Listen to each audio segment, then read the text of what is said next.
Boa noite a todos. Que a paz de Jesus se instale em nossos corações e que permaneça conosco agora e sempre. Nós vamos conversar um pouquinho hoje sobre o que consta do capítulo 10º do Evangelho segundo o Espiritismo, especialmente os itens 9º e 10º, que tem por título O Argueiro e a Trave no Olho. Antes de nós iniciarmos a explanação do Evangelho, é bom a gente lembrar o seguinte: todas as vezes que nós falamos sobre o Evangelho, existem 4 coisas fundamentais, né? Com relação ao Evangelho. Nós precisamos estudar o Evangelho, compreender a mensagem, meditar sobre a mensagem e colocá-la em prática. Sem isso, não teremos os resultados que buscamos com relação aos ensinamentos do Evangelho, que é exatamente este colocar em prática, porque é a partir daí que nós vamos começar a efetivamente nos guiarmos segundo os desígnios e os propósitos de Deus que nos foi trazido por Jesus e que consta do Evangelho segundo o Espiritismo. Este trecho do Evangelho, esse item 9º e 10º, o argueiro e a trava do olho, é um tema de profunda reflexão, muita reflexão. A gente precisa analisar e refletir muito sobre ele, dada a sua importância. Tudo que tem no Evangelho, evidentemente, é importante, porque é a palavra de Jesus, né? Mas existem determinados trechos do Evangelho que faz com que nós nos sintamos na obrigação de refletir sobre ele. E esse é um deles. Então, diz lá, o evangelista, narra-nos o evangelista Mateus, que Jesus teria dito o seguinte: por que vês um argueiro no olho de teu irmão e não consegues enxergar uma trava em teu olho? E disse mais: hipócritas, cuida de tirar primeiro a trava do teu olho, para depois vedes como sois capaz de tirar o argueiro que existe no olho de teu irmão. Veja, todos nós sabemos que o argueiro é um cisquinho pequenininho, né? Uma coisinha mínima, que às vezes cai nos nossos olhos e perturba um pouco, e a gente faz assim, para ele sair, para a gente continuar vendo, né? E a trava é uma peça de madeira grande, né? Às vezes usada até em construções. Então, veja que a simbologia usada por Jesus mostra de plano uma diferença tremenda entre o argueiro diminuto e a trava grandona. E aquilo que havia no olho do irmão era um cisquinho pequeno, enquanto no nosso próprio olho, uma trava enorme. E era mais fácil ver o argueiro no olho do outro do que a trava no próprio olho. E que trava era aquela? Era a trava do orgulho, meus irmãos. Por que razão? Imagine que Jesus, há 2000 anos, já nos trazia uma advertência dessa natureza. Infelizmente, até os nossos dias atuais, não conseguimos assimilar as lições que o Mestre nos trouxe. E até esses dias, ainda somos pródigos em enxergarmos o erro dos outros e não enxergarmos o nosso próprio erro. A maioria de nós age desta forma. E o que infalivelmente nos conduz a esse tipo de atitude não é outro sentimento que não o orgulho que trazemos arraigado conosco desde priscas eras, desde outras e outras encarnações. E esse orgulho é realmente uma trava tão grande nos nossos olhos que nos cega, não nos permite que vejamos os nossos próprios erros. Aquele orgulho exacerbado que nós temos conosco faz com que nós nos sintamos melhores do que os nossos irmãos. Então, eu acho que, em sendo eu melhor do que o outro, como que eu vou admitir que eu tenho um erro? Como eu vou admitir que o outro aponte o meu erro, que o outro me critique? É muito comum a gente ouvir essa expressão. Quem ele pensa que é para falar isso de mim? Já ouviram isso? Já, né? Com certeza. Muitos de nós já ouvimos isso, né? Porque quem ele pensa que é? Porque eu estou aqui nessa posição de superioridade. E nos sentimos, então, infalíveis. Então eu não erro. Quem erra é o outro. A culpa não é minha. A culpa será sempre do outro. Porque ele que é inferior. Essa sensação falsa de superioridade que o orgulho faz com que nós sintamos, torna-nos infalíveis. Então, nós não aceitamos esta condição de falibilidade, nós não aceitamos isso. Por isso, nós temos uma capacidade muito grande de apontarmos o dedo. Esquecemos, quando apontamos um, temos outros tantos virados para nós mesmos, né? Mas assim, nós vamos nesse caminho de aprendizado e ainda estamos distantes de enxergar tudo isso, porque cegos não aceitamos os próprios erros, não se admite. E aí nós procuramos mascarar esta realidade, apontando o defeito do outro. Vocês imaginem que, em verdade, aquilo que você mais critica no outro, aquilo que você menos tolera no seu semelhante, é aquilo que mais existe em você. É aquilo que mais você precisa consertar. Porque nós somos projeções uns dos outros. Então, quando nós dizemos assim, eu não tolero a mentira, se tem uma coisa que eu não suporto é a mentira, pode ir lá no fundo, no seu íntimo, que você está lá precisando de consertar um defeito dessa natureza. Mas nós não somos capazes de enxergar isso. E aí, então, nós mascaramos esta realidade e apontamos o erro do outro. Tem um desenho que circula aí pela internet que tem alguém quase caindo num abismo. E ele está com uma mão segurando num galho, assim, um galho fraco, mas ele está lá segurando. E na outra mão ele leva um saco. E aquele saco está cheio de orgulho. E alguém vem estender a mão para salvá-lo e ele não sabe o que fazer, porque ele não consegue. Se ele soltar o galho, ele cai no abismo. E ele não consegue se libertar do orgulho. E muitas vezes nós estamos numa situação difícil, caindo aí num abismo, nos abismos da vida, e não, recebemos um auxílio, alguém nos estica a mão e nós nos sentimos impossibilitados de receber aquele auxílio, porque o nosso orgulho é maior do que a vontade do outro em ajudar. Então nós não temos coragem de largar o saco de orgulho. Isso acontece conosco muitas vezes, né? E não nos damos conta disso, porque o orgulho é tão grande, é tão forte, que nós não somos capazes de reconhecer que nós somos orgulhosos. Não, por quê? Porque o orgulho é um defeito. Então eu não tenho. Né? Se eu sou infalível, se eu sou superior, então, evidentemente, eu não tenho aquilo. E realmente é assim que funciona. E é de uma maneira até inconsciente. Porque se você perguntar numa reunião, num público, tem alguém aqui orgulhoso? Dificilmente alguém vai levantar a mão. Dificilmente alguém vai ter coragem de reconhecer o próprio orgulho. Eu estava, quando eu estava preparando o tema para conversar com vocês essa noite, assisti ontem 2 palestras de vídeo, né, no YouTube.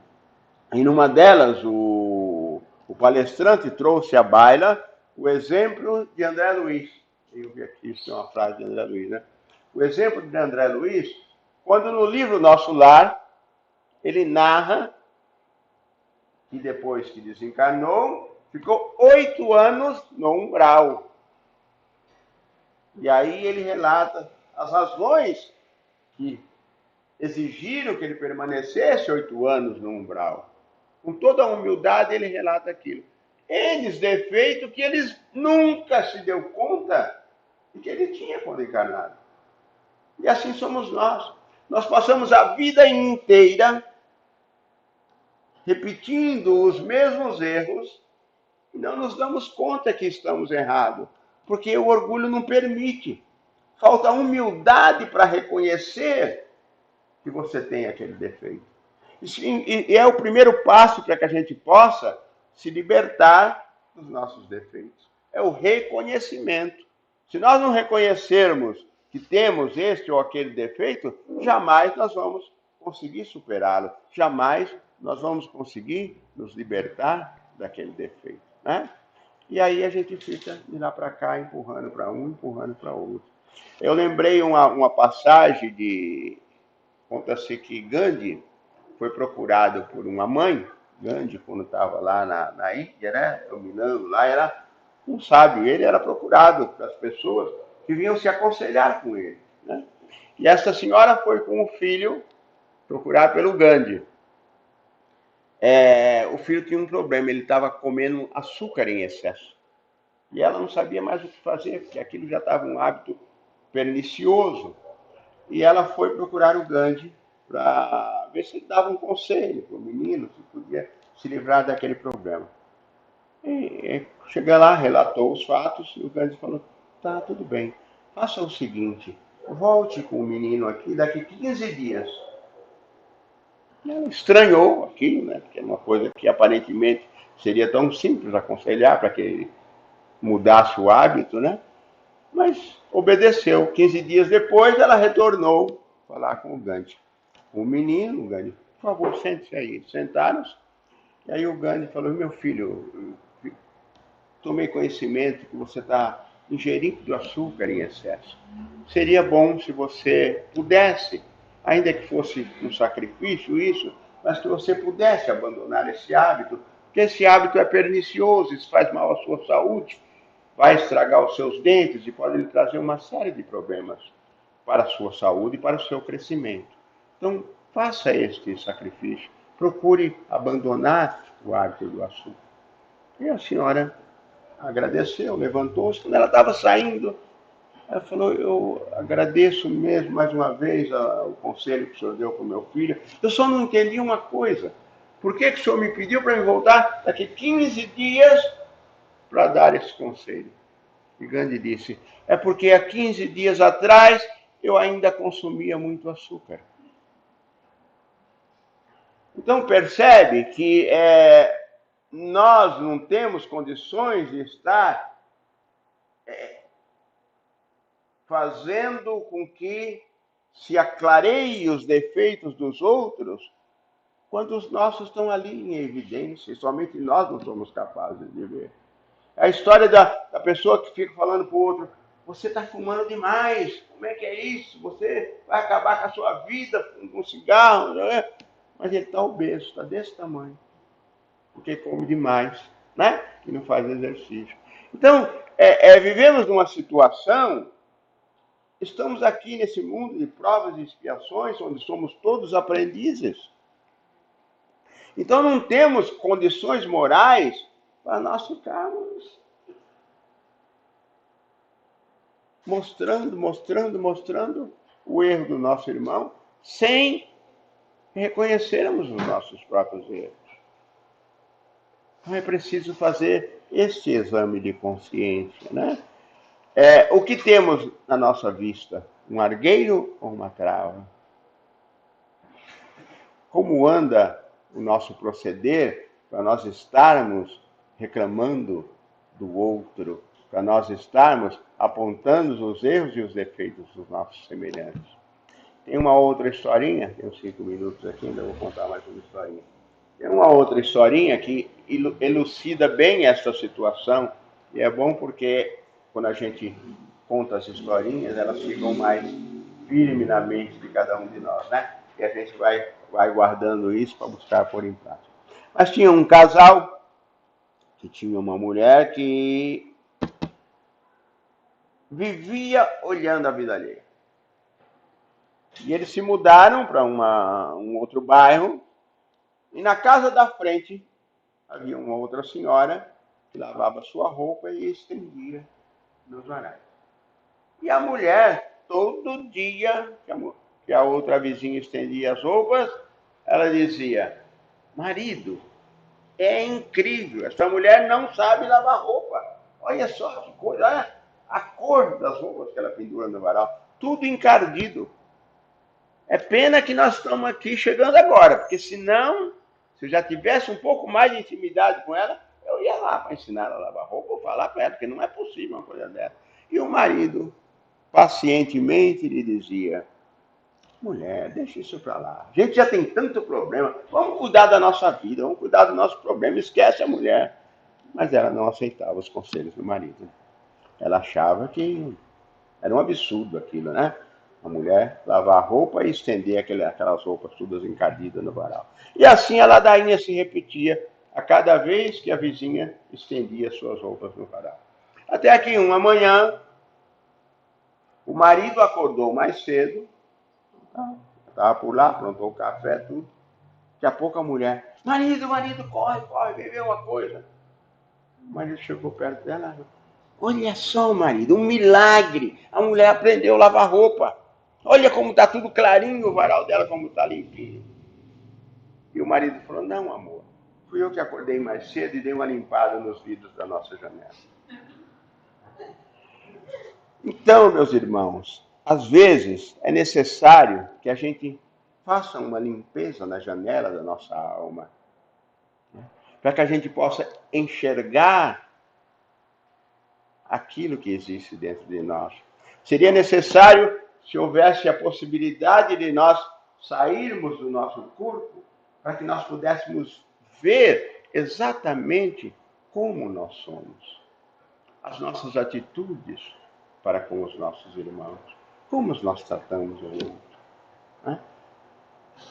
Será que eu estou realmente em condições de estar apontando os erros do meu irmão? Será que a trave do meu olho não é tão grande que não me permite ver o meu comportamento? Precisamos refletir um pouco sobre isso, porque a gente não enxerga nada. A trave do orgulho não nos permite ver. Só para encerrar, para não dizer que eu não falei só da mulher e não do homem, eu vou contar um inverso agora, tá? Diz que tinha um senhor que todo dia chegava em casa reclamando do trabalho.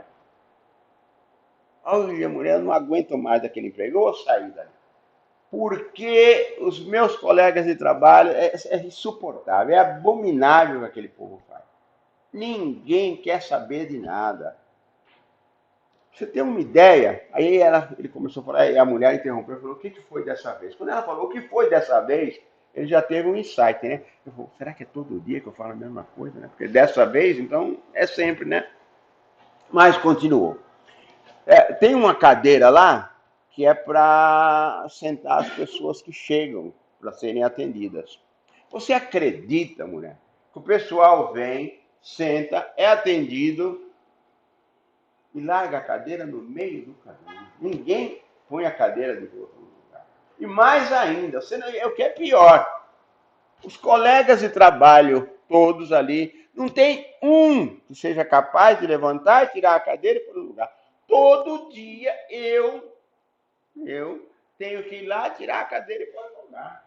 Eu não aguento mais. É umas coisas que não dá, só você vendo para frente. A mulher olhou para ele assim e disse: engraçado, né? Aí, engraçado o quê, mulher? Você acha graça ainda numa situação dessa? Engraçado. Você chega do trabalho, eu arrumo a janta, você senta, janta, levanta, empurra a cadeira e vai para o sofá, assistir o jornal, assistir a novela, né? E eu tenho que tirar a cadeira do caminho, para que você mesmo não tropece nela. 8 anos! 8 anos você faz isso. E é assim, meus irmãos, repetidamente, uma existência inteira. Enquanto nós não pararmos para refletir sobre o nosso próprio comportamento, porque a gente vive dando desculpa para não mudar, né? Porque as mudanças exigem normalmente sacrifício. Então a gente está lá no galho do desculpismo e fica dando desculpas para não alterar uma determinada situação. Ah, hoje eu não posso. Amanhã eu começo. Hoje não dá. E passa uma existência inteira repetindo os mesmos erros. Porque não se dá conta dos erros. Porque não para um instante, não tem momentos de reflexão. Para onde estão levando-me os meus passos? Que caminho eu estou seguindo? Eu conheço o Evangelho, eu estudo o Evangelho. Mas será que eu estou meditando sobre as mensagens que o Evangelho me traz? Estou buscando alterar o rumo da minha existência para seguir os ensinamentos de Jesus? E entra dia, sai dia, vira noite, entra ano, muda mês, e a gente não para refletir sobre isso. É o trabalho, é a escola, é o lar, e você vai naquela roda viva sem se dar conta para onde estão levando os seus próprios passos. Então vamos aproveitar esses dias assim, ó, de tranquilidade, com feriado. Vamos parar, vamos refletir um pouco sobre a nossa existência. Que caminho nós estamos seguindo, meus irmãos? O que eu preciso mudar? O que eu deixei de fazer? O que eu fiz hoje? Lembram de Santo Agostinho, como fazia todas as noites? Perguntava a si mesmo: que bem eu deixei de fazer? Porque, como nos aconselhou Pedro, não basta nos apartarmos do mal, é preciso nos afastarmos dele.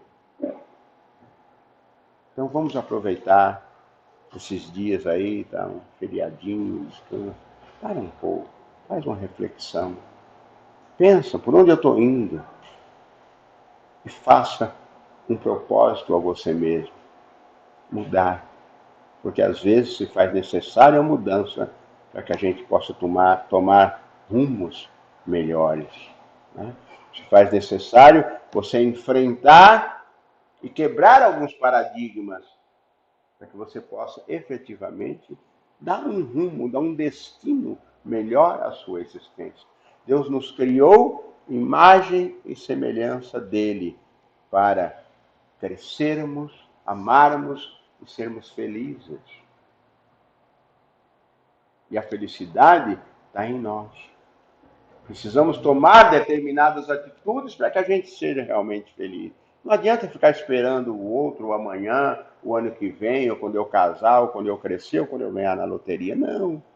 O momento é agora de nós tomarmos o rumo, tomarmos as rédeas da nossa própria vida para buscarmos a felicidade. Mas para isso é imprescindível que a gente cuide um pouco da própria vida. Porque enquanto nós estamos tomando conta da vida alheia, esquecemos da nossa. Enquanto nós estivermos cuidando de olhar o quanto a grama do vizinho é verde, a erva daninha vai crescer no nosso quintal, pode ter certeza disso. Então vamos refletir. Né? Obrigado a todos por terem paciência e me ter ouvido. Uma boa noite a todos vocês.